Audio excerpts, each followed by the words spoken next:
Estamos en comunicación con Elena María Abrán. Elena María Abrán es licenciada en Geografía y además es investigadora del CONICET, y la estamos convocando porque desde hace un par de años largos en la República Argentina se están llevando adelante procesos que tienen que ver con desertificación de los suelos, con sequías. No está lloviendo como tendría que llover, y a partir de ahí, ayer en la Ciudad Autónoma de Buenos Aires ha llovido, pero ¿cuánto tiempo hacía que estaba sin llover aquí en la Ciudad Autónoma de Buenos Aires y en el AMBA? Bueno, Elena María Abrán es licenciada en Geografía y además es una de las personas que más sabe sobre cuestiones que tienen que ver con lo que le produce el cambio climático a los suelos de la República Argentina, pensando que la República Argentina es un país que tiene gran parte de su economía motorizada por el sector agropecuario, por las cosechas, y esos rindes después tienen que ver también con la capacidad que tiene el país para afrontar gastos que tienen que ver con pago a importaciones y con que se pueda exportar más. Elena, ¿cómo te va? Buen día. Marcelo Aymar te saluda. ¿Cómo estás?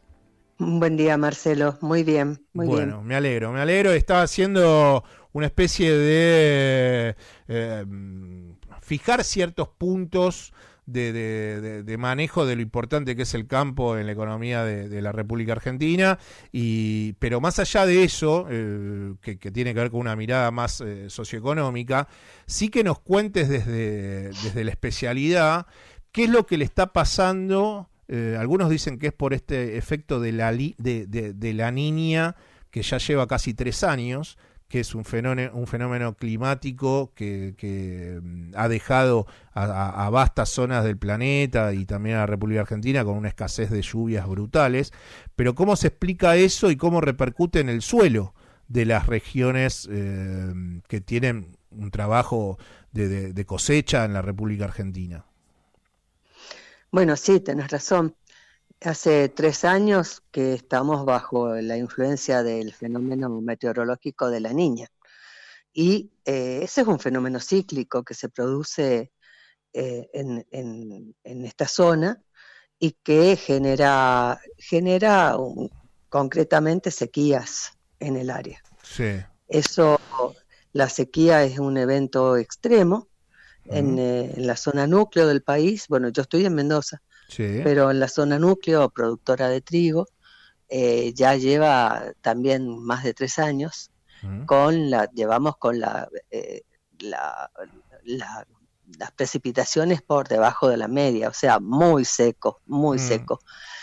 Eso, te digo, baja la reserva de humedad en los suelos, y eso genera que tengamos problemas serios para el crecimiento de las semillas y, bueno, después para la producción. Por supuesto que no es en el único lugar del país. En Mendoza hace más de 10 años que estamos en crisis hídrica, porque lo que yo quiero resaltar es que el 70% del país son tierras secas que están acostumbradas a tener esta variabilidad climática. El tema es que ahora estamos viendo sobre las zonas núcleos o muy húmedas que se están manifestando también estos fenómenos de sequía, ¿no? Y evidentemente esto tenemos que relacionarlo con el cambio climático, pero si lo sumamos a los problemas serios de degradación de la tierra que conlleva los procesos de desertificación, que es exigir a las tierras secas mayor capacidad de producción que las que te pueden dar, entonces tenemos un panorama bastante preocupante, sobre todo en la zona noroeste, en la zona oeste del país, ¿no? La zona oeste del país, en lo que sería el noroeste de la República Argentina. El noroeste, el oeste y la Patagonia. Todo el oeste. Y Elena, esas son secas. ¿Y cuánto tiempo, por ejemplo, bueno, son las tierras más fértiles, ¿no?, que tiene la República Argentina, pero la pregunta tiene que ver un poco para visibilizar el proceso de desertificación de los suelos. ¿Cuánto puede resistir un campo del sur de Córdoba, del norte de La Pampa, años de sequía para que ese suelo empiece a mostrar signos de desertificación? En realidad, la desertificación no se produce solamente por la sequía. Se produce, por una parte, por la falta de agua, que es la sequía, pero fundamentalmente por un mal manejo que hacemos de los cultivos y de las capacidades de los suelos. O sea, por sobreexigir sin tener rotación de cultivos, sin dejar descansar el suelo, sacándole toda la fertilidad. Claro. Eso sí es desertificación. ¿Me explico? Sí, sí. Hay productores que hacen buen manejo y hay productores que no hacen buen manejo. Sobre todo en las zonas semiáridas hay muchos productores de tierras de pastoreo que arriendan, y al arrendar lo que hacen es sobrecargar los terrenos y bueno, no los dejan descansar y se agotan las reservas nutritivas del suelo. El modelo de desojización y además implementar el uso de materiales transgénicos en lo que sería el periodo de cosecha, eso acelera, me imagino, que la desertificación, pero ¿en cuánto daña la utilización de transgénicos o un modelo de desojización? Lo acelera de manera indirecta. Porque el problema del monocultivo y de las commodities, como es ahora la soja y antes fue el algodón, es que van expandiendo lo que llamamos la frontera agropecuaria del país. Y la frontera agropecuaria del país se va extendiendo sobre zonas frágiles. Vamos corriendo las actividades de producción agrícola-ganadera hacia territorios más frágiles, más secos, y lo vamos haciendo a expensas del bosque nativo.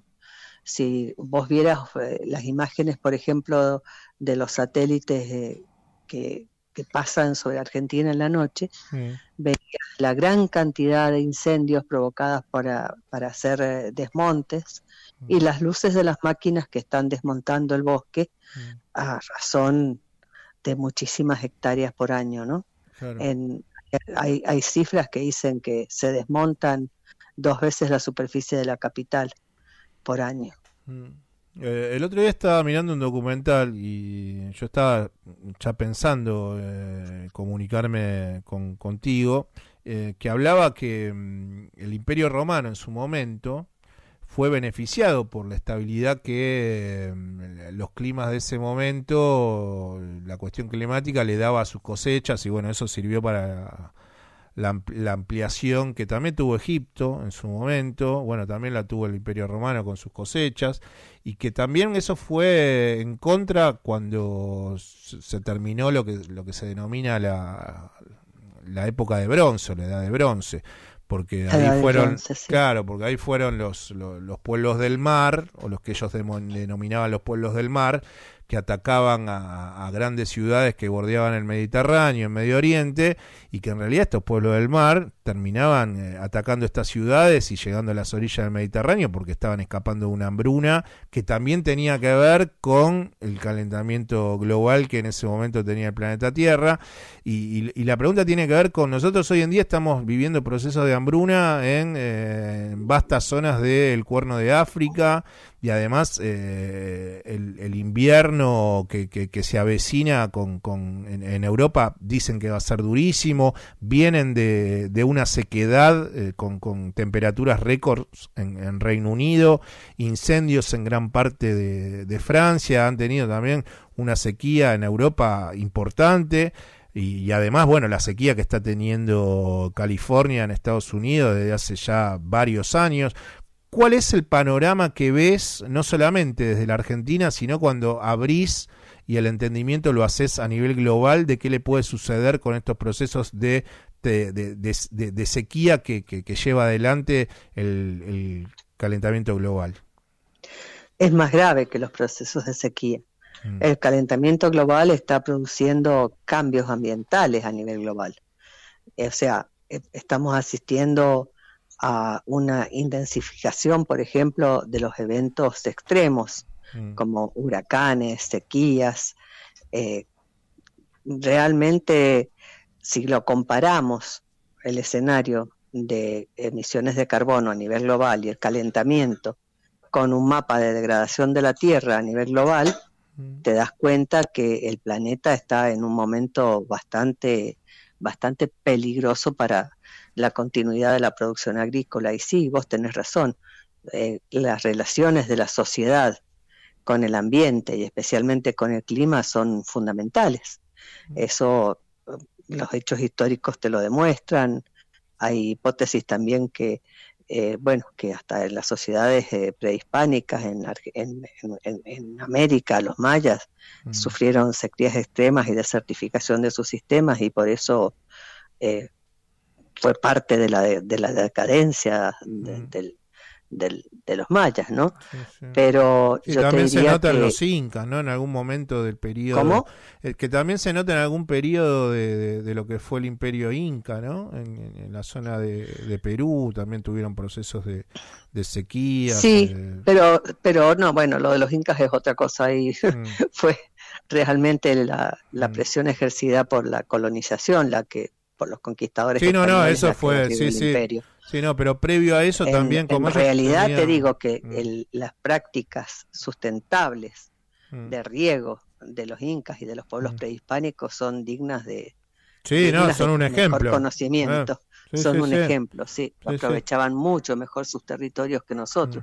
Sí. No, pero lo que digo es que todas hay momentos históricos de quiebre, por eso te da estos dos ejemplos, en donde la afectación de, claro, en una sociedad que la agricultura tenía un peso primordial. Ahora, ellos tenían sociedades que estaban solidificadas en procesos de cosecha, bueno, claro, dependían absolutamente. Claro, pero ahí no había, además, la mano del hombre con fábricas que emanan dióxido de carbono a la atmósfera, y bueno, todo ese proceso ni el Imperio Romano ni los incas. No, por supuesto, entonces, nosotros tenemos una carga tecnológica que no tenían estas civilizaciones, y ahí justamente está el problema, ¿no?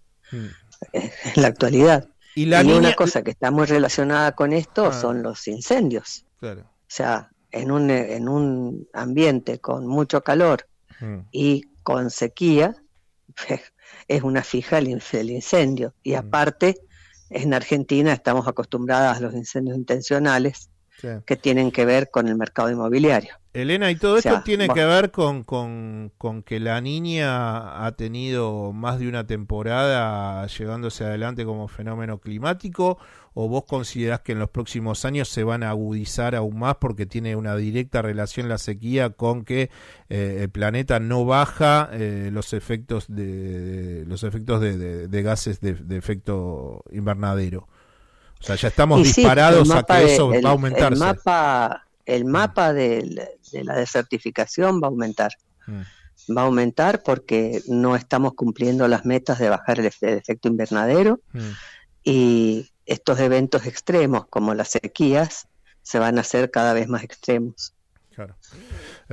Bueno, Elena, nosotros queríamos hablar un poco sobre qué es lo que pasa con la cotidianidad del clima en la República Argentina, cómo afecta esto a las cosechas. Bueno, ahora están con la cosecha fina del trigo, pero es algo que evidentemente desde tu mirada se va a ir agudizando, en específico en la República Argentina, como también en las otras zonas.